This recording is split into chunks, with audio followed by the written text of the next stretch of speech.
This party is delightful, and what a gorgeous summer day. But very faintly far away, I can hear a storm.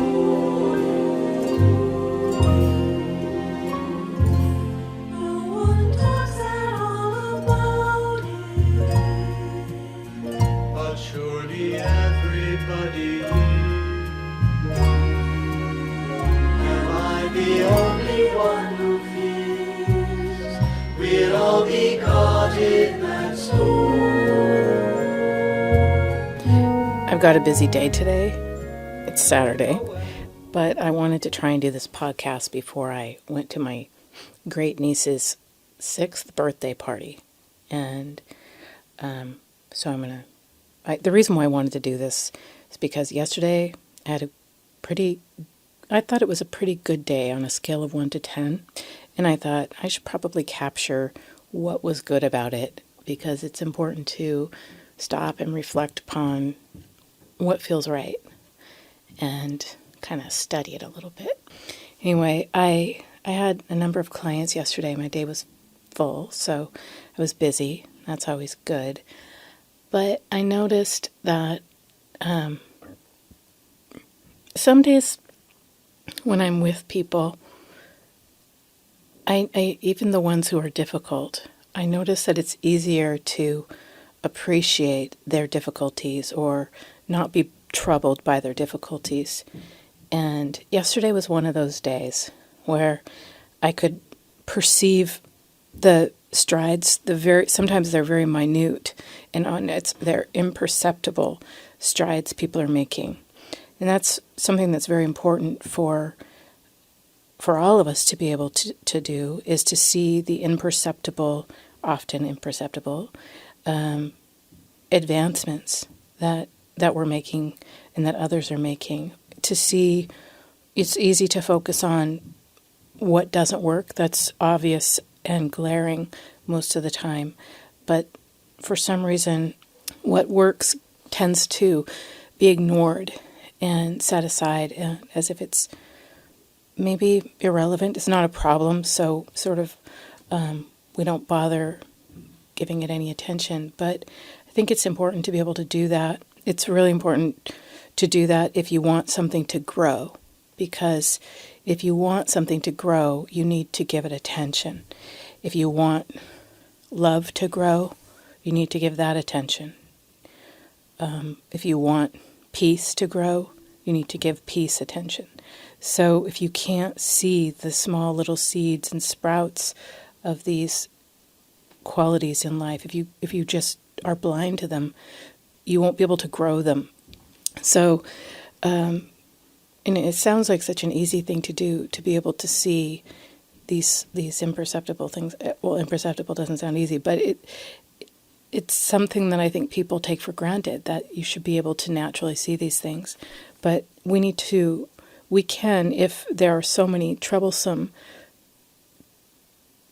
if there's so much in the world that's taking up our attention and glaring, it'll be difficult to see, the small good things.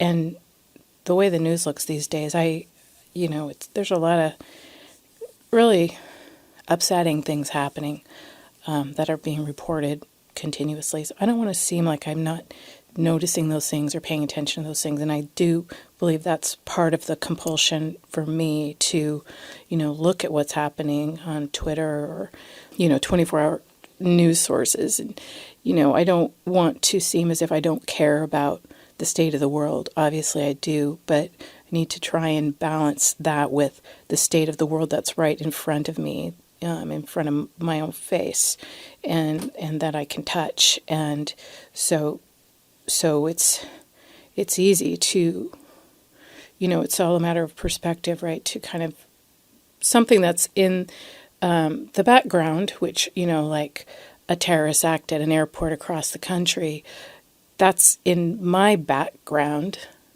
but it takes the foreground when I look at it online, and it's hard for me to think about other things when I'm being my consciousness is being forced to notice these atrocities or, the really tragic circumstances. So I just have to go back to thinking about what's going on in the life right here that I can do something about and maintain my sense and guard and maintain my sense of agency. Because if we don't have a sense of agency, a sense of feeling like there's something we can do to affect our world around us, then it's very easy to slip into nihilism or just giving up, and and that's a temptation. And it can be like a shared grief. Maybe there's a purpose to nihilism, is saying I see what's happening. So an expression of nihilism could be an empathic response initially, but at some point you have to move forward, and the funeral is over and you need to go out and live. And there are, I guess, little deaths, large deaths happening all the time in the world around us. And we're all trying to, probably because our consciousness is inundated with all of these deaths, and we, some of us are feeling like we need to constantly be attending the funeral all the time, and of just the constant death, I guess, around us. But there is life, and that is the truth. So yesterday, I was noticing life, and that was a great feeling. I noticed it even just walking around my little neighborhood area where my city, where I live. There are a lot of little neighborhoods, and people tend to stay in their little neighborhood area, which will have a business district, because there's so much traffic. So more and more people don't want to journey outside of those areas, although they will for work and different things. But for me, I'm very lucky. I've finally gotten to where I don't have to make a long commute to another job, and I have an office close to my home. So, but I'm in this little area, and I've noticed that I try to look at people more, and people tend to look back a little bit more. For a while there, I was feeling like there was a coldness that was coming into the city, and there's so much change going on in my neighborhood. There's an inordinate amount of construction and tearing down and building up going on. It's probably one of the there's so much development going on in the city that I think it's very unsettling for people to see so much being torn down, and the transformation has been very rapid, and neighborhoods that were just sort of very sweet and sort of provincial almost are being, they just look like metropolitan areas now. So that's a big change. But anyway, so I was just sort of noticing like a feeling of transformation with the surroundings, the buildings changing, and then also feeling like the people seem to be getting kind of colder, more sort of disengaged from each other. But for, I don't know, whatever reason, in the last few months, I've just noticed that more people seem to be taking time to look you in the eye or hold the door open for you. Maybe it's because I'm starting to look like an old woman or something, but I don't think that's what it is. But because I don't think I've changed too much in the last 2 months. But just more people kind of expressing common politeness. I really think holding the door for somebody going in and out of buildings, when it's not like a New York City, I don't live in, it's not like that. But when you're the only one passing through a doorway and just noticing another person in that passageway, I think that's it's profound. Like when I go up to a doorway and the person ahead of me just goes through and lets it sort of slam in my face, even though they saw that I was behind them, it sort of sends a message. I think that for me, it always, I don't hold on to it, but it always feels a little cold. And so I try and notice when people are making these sort of little passages, I think, through these thresholds. All throughout life, people are going through thresholds. And I think thresholds are very meaningful and just subtle. And I don't know. There's probably a deep meaning to them. I've always been attracted to doors and thresholds. And matter of fact, my first blog, I kind of used a door that my daughter drew as kind of a symbol. So I do think doors are really important. And so throughout our day, when we encounter people in these doorways, I don't know, it's a place where we can acknowledge each other. So anyway, so for a while there, I was just noticing more people seem to be rude in these intersections or these little passageways. But lately it seems like so many people have brightened up and they seem more alive. And I don't know if they're trying harder because they feel worried about the country, or if maybe I'm just noticing it more. My husband thinks it's just because I'm noticing it more. But, just like this lady said to me yesterday when I was walking down the street, beautiful scarf. And, I'll say to people, that's a beautiful dog.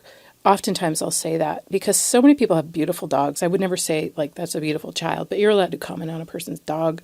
But, just that stuck out to me, that she felt comfortable enough to say that I had a beautiful scarf on, even though we weren't even going through a doorway. We were just on the sidewalk. And actually, we were going through a parking lot. And I don't know, just people catching, having more eye contact, being willing to acknowledge each other. I've just noticed that more in my neighborhood. So I find that really exciting, and it goes a long way because I do believe that we need to be able to do that. All of our online contact, I don't think it can fuel us in the same way, in that kind of visceral way that those seemingly minor interactions in the world can do. It's different here, but anyway, so I was noticing that, and that was putting me kind of in a good mood. And I thought, this whole Mona Lisa smile thing that I read about years ago is really working. It's important. I don't know if you know about the Mona Lisa smile, but research shows that if you turn your lips up just a teeny bit, so you don't have to look like a crazed lunatic, like a joker, but just sort of slightly turn your lips up, it actually can change your mood, because you could signal to your body and mind, I guess, that you're okay and that you're happy. And sometimes what happens is people don't even realize that their worries and concerns are bringing their face down and making it so that they are kind of signaling to the world that they're not okay, and even to themselves too. So with this Mona Lisa thing, you sort of like practice sort of like a mild upturned corner of the lip smile, and that also brightens your eyes. And so, and if you can't make a smile, you can practice this by putting like a pencil in your mouth and just holding it there for like 5 minutes. They say that also changes your mood. I've tried it. My daughter's tried it too. We just think it's so funny that it actually works. So sometimes that's a practice that I try and remember to do, is have the Mona Lisa smile on when I'm walking past my fellow man, woman, child, as a way of kind of telegraphing, I guess, to others a sense of kind of general goodwill. I don't need to talk to them, and they don't need to talk to me, but I think it reminds me that my presence is important to other people in the world, even though I'm a stranger to them. So I have been practicing that a little bit more, and you can have a slight nod with people when you pass, or different little things, and it's really nice. So, but I was going to talk about my clients, and I am kind of running out of time, and I have that birthday party. But one of the themes that I've noticed with back away from all this, I guess, is onto this theme of kind of letting others getting to the place in your life where you can let other people express themselves or express parts of themselves without worrying too much or without stopping it. And I guess having faith that their expression of certain qualities won't hurt you, or that you can survive it. And I think that that sounds like a simple thing. Everything, all these things sound simple, but they're not, because people are suddenly controlling each other all the time in relationships and close relationships. So one of my clients had just gotten back from visiting her family and for Christmas, and she had been gone for a couple weeks. She's newly married. I think she's in her late 20s. Anyway, she's kind of moved away, tried to establish herself and her as separate from her family, and she's a wonderful person. I really like her. I mean, I'm very impressed by how hard people work to become good and to try and figure things out. And it's really, I mean, that's another reason why I was in a good mood, just that I get to watch that. I get to watch people care, and it's a joy. It's a privilege. Anyway, so this young woman, she's always had a problem with her mother, feeling like her mother doesn't understand her, and she wanted to get away from her mom. And so this time, she's been seeing me now, I think, gosh, how long has it been? I don't know, maybe a year. But she said, I was watching my mom, how she was interacting with my sister and my sister's baby, because her sister is a little older and has had a baby now. And she had this light bulb moment where she realized my mom is driving my sister crazy, and she could see that what her mother was doing was something that her mother did to everyone. She just, for some reason, she hadn't thought that her mother was doing to others what she did to her. She felt that the way her mother treated her was personal somehow. And she had a light bulb go off where she realized what my mother's doing, how my mother is in the world, really is not about me. It's not a reflection purely of me. And that is something that we're all supposed to understand. And people say it all the time, but it's very difficult to believe that and to really know that and to have this insight actually kind of unfold and become real inside of us. And so she had that moment, and she couldn't hold on to it for very long, but it was a seed, and she felt free, she said. And I was so excited for her, because she said, what was it?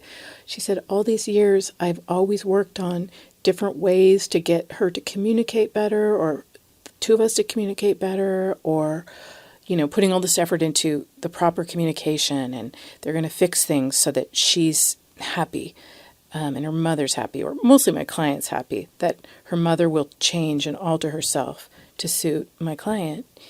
And she said, that never worked. She's never changed, and she's not going to change. And it was just so cool. It sounds so depressing, she's never going to change. But we both just started laughing, because that's the truth. Some people do change, and we all change, right? It's so imperceptible. Like I said, we can change, but these big changes that we need other people to make, very often those don't happen. And she was just like, I didn't think that would make me feel so great, realizing that my mom isn't going to change. And that was a beginning for her. And it made me happy. I wanted to come back and tell you guys about it. Like, it's better to accept that people don't change. So, in certain ways, and that we can actually, once we realize that we don't need them to change, and we survive their ability, we survive what that change or inability to change implies. Because I think a lot of times when we say we want somebody to change, what we're saying is, I need this person to get me, or I need this person to be in such a way that they can get to where I am. I can't tolerate the separation that their style or who they are implies, because people are most upset by other people when they feel that that person doesn't understand them. And that's why she always focused upon communication, right? So she thought, once we communicate properly, my mom will understand me, and that will be the change, that my mother will be able to understand me and I won't be alone. But once she realized her mother couldn't change, she had to kind of realize it's okay if I'm alone in this way, in this particular way, that I can't create the passage that my mother will take to reach me, that something else some other passageway that I don't have any control over will need to be established. And I think that's kind of what faith is.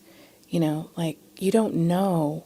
When you decide, I'm not going to be able to create that passageway so that that person gets right to me and is with me just the way I need them to. Basically what you've done is you've opened up the mystery. You've opened up all the other pathways that you can't see, and they're going to work. I believe it, because I think that people need to find each other and will find each other, but they can't do it when they're forcing it. And anyway, so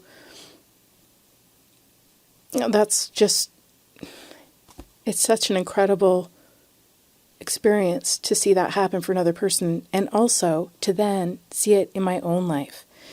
But it's something that you really need to practice doing, because you need to be able to tolerate sort of isolation, but you also need to believe and have faith that you'll be found, and that what needs to be found will be found. If you don't need to be found, I guess you won't be found. And you'll find other people, sort of like me on the street, passing people and seeing people, and we're finding each other all the time. I don't need to control it. I just need to set my mind to being open and receptive to it. And I think that's what the Mona Lisa smile is really about, is saying, I'm receptive. I'm not going to control you, but I'm receptive. And I think when we're receptive, communication just takes off, and I believe it's just like wildfire. But it's a communication that is beyond us, and it's just very, very exciting. And the controlling, which we all do because we don't have faith and we don't believe that things will be communicated unless we control it, because we're taught to do that, and that makes a lot of sense. But sometimes this other facet of life, the kind of more nuanced, these states that are difficult to name, those are the parts of us that we really want to be found, that we can't even necessarily locate in ourselves, those exiled parts. If we can't even find them, how can we expect somebody else to find them? All we can do is get ourselves into a receptive mode. And today I'm just focusing on the Mona Lisa smile, or kind of, maybe you could consider it like a position of graciousness or openness, or accepting of mystery. It's a basic stance that things are going to be okay if you do that. I think that we want to work things out with other people. I really do. Anyway, so I saw her, and then, I saw, and there's this other woman who just started coming into me who also put me in such a great mood. She's only come in 3 times, and she's just such a hard worker, and she's always worked so hard her whole life, and she's always tried to do her best, and she's caring for her brother now, who she loves so much, and he has a brain tumor. And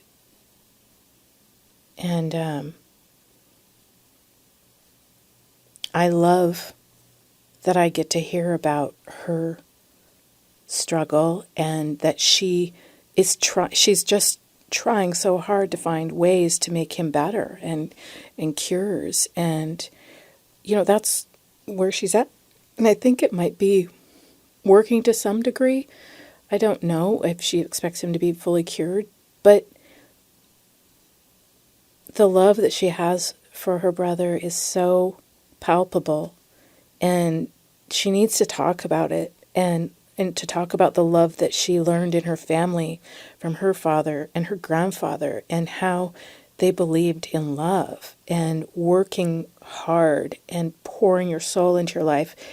And now, she's very disappointed with the outcome of her life in this particular way, but yet she's facing it. And I was kind of worried when she first came in because she seemed a little intense, and I thought, I don't know if I'll be what she wants, if I'll be enough for her, because she functions at a very high level, and she gets frustrated when people can't match her. And anyway, but the cool thing is that I tried not to worry about that, and just realize she's just a human being who needs connection. And I listened to her talk the whole session, and at the end, I'll say something, I'll say something in a summation sort of way, and she always brings out her notebook. She's one of these clients who has a notebook, and she writes everything you say down so she can remember it, and she cares that much, like she doesn't take anything for granted. And I don't know, that just kills me, how much she doesn't take anything for granted.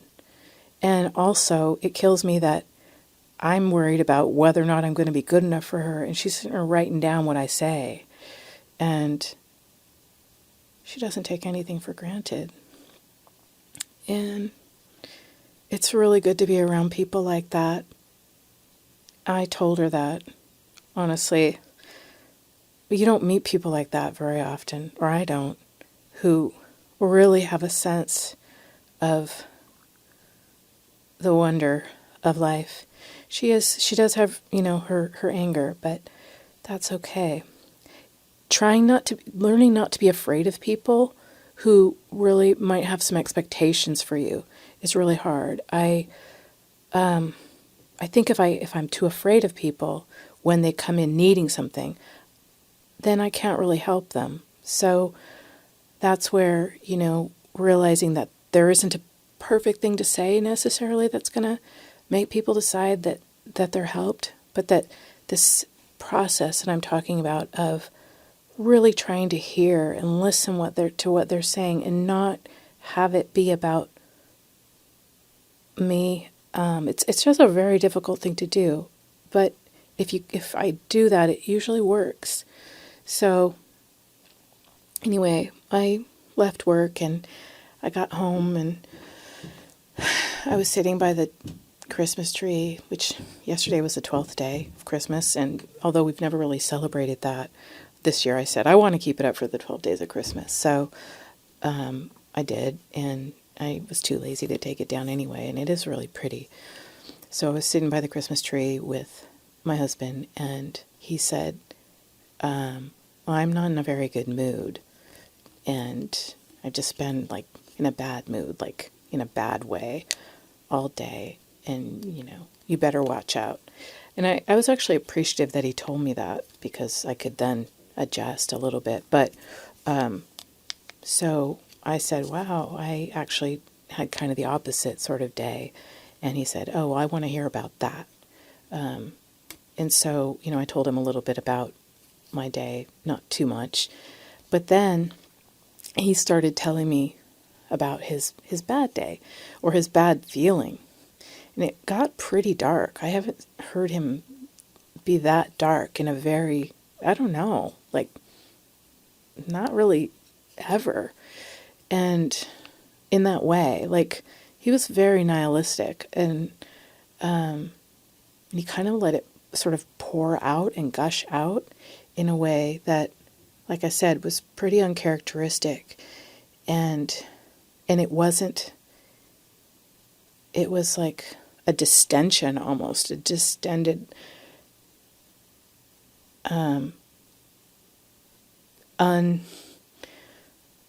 unqualified rant about life and being upset about it, and in like lots of different domains. And it made me so sad, to hear how he was feeling. He produced an album recently. It was his second, and it took him a really long time, and he poured his heart into it. He worked on it for like 3 years, and it's very unusual, and he felt like it was a waste of time and that nobody cared, because it's very difficult to, get much attention for artistic creations that are outside of a genre, or that are difficult to market. And he's really very he doesn't really fall into one category. That's sort of, he's uncategorical, I guess. And I have done an interview with him, and I'm trying to get him to let me put that out here, because I thought it was a really good interview about that topic. But we probably have to edit it. But anyway, so in keeping with my theme of letting people sort of be who they are and not changing people, I was noticing how when he was talking last night about, kind of in a very nihilistic fashion, I think that my reaction revealed to me that I'm in a different place, and I wasn't worried, or I wasn't upset that he was saying all those things. And I think in the past I might have felt like, that's not good, don't talk that way, or been angry with him for bringing it upon himself, and felt despondent that I had to be with somebody who was so nihilistic, or that he, and all the things that would mean to me, and what it would imply to me about what the loss to me of him being in that state would imply. And last night, I didn't really need or care that he was that way. I mean, for myself. But my sorrow was not for myself. It was for him. And so I think that was really a big shift. And I realized that, we used to go to therapy years ago, and, it was all about trying to get the communication. What do you want? What do you need this person to do? And what are you going to do? And what are you going to do? And, I think that communication, this whole concept of we can work out our communication and that's going to fix the relationship, it's so overrated. I don't really even believe in it anymore. Like I'm saying, all it is a way of not accepting other people for what they are. And I'm not saying that we should let people do whatever they want, because I don't think it would be great if, you still have to abide by, your whatever your agreed upon rules are in any given situation. But as far as, I think that it's better to have a general rule that you're abiding by, something above you, as opposed to, this is what I want, and this is what you want, and this is what you want. And it's like that creates too much upset and chaos, and it also puts too much pressure on individuals to be able to, first off, I mean, I don't even know, I can't even go in. It's just, it's not it's not very efficient because it assumes that people know themselves well enough to know exactly what they want another person to do. And then you're going to communicate to another person, and you're going to be like, I need you to do this. And maybe that isn't really what you even need the other person to do, or what would be best for you. It's just what you think that you're supposed to need the other person to do. Or, somebody says, I just think if you had something, I guess like a code that you followed, then more or less the person should be following the code, and you should be following the code. And, the good stuff and all the stuff that you need will shake down from that, as opposed to you deciding what you need. And now, anyway, so last night when I was listening, I thought all I really have to do is listen to this person who is feeling like disillusionment and despair, and it's my husband, and I thought, that's all I have to do. I can't, change it. I will be available to, I know that he'll try and change it, and I knew also that, there was a reason why he needed to communicate that, and I trusted that that was a kind of a piece of him that needed to come out. And I thought, well, just like my clients, they say something that's very difficult, but then the next time they come back, they're like, it's gone. I let it go. If you can't say it, if you can't communicate it, because nobody can tolerate or witness it, then it's going to be a problem. And the reason why people can't tolerate it or witness it is because they don't have faith, and they think it's all up to them to fix your problems. But it's like, it's not up to me to fix my husband's nihilism or his resentment or his bitterness. It's up to him. And that's that, when I can really believe that, like when my client can really believe that her mother isn't out to get her and her mother loves her, she can start living, and then other people are free to grow. And they'll grow because they're in alignment with something that's greater than you. And their growth can't come just because you want them to do something. So that was really great to realize that. And, this morning I noticed that I asked my husband how he was. And he said, I'm great. I had a great night last night. It was just cracking me up because it was like, wow, that was cool. We managed through that, and we've been together for a long time. I'm sure other people can figure this out a lot sooner than we did. But, it was really, really cool. So I got to get to this birthday party now. I don't want to be too late, and I need to go buy something princessy, I think, or some art supplies. And, it's going to be great. Maybe I'll have a slice of birthday cake. All right, people. Keep up with that Mona Lisa smile. Oh well, it's a party. All our friends are together, red or white. Everything's a song and everyone's the best. Going great as long as no one looks off to the west. 'Cause there it is, right between those trees. It's huge, but still mostly out of sight. Relax, that's insane. It can't be all that bleak. Wait, was that a raindrop that just kissed me on the cheek? Well, for now this is delightful. It's still a gorgeous summer day. Those clouds will probably blow away, and we can stay right here in the sun, in the warm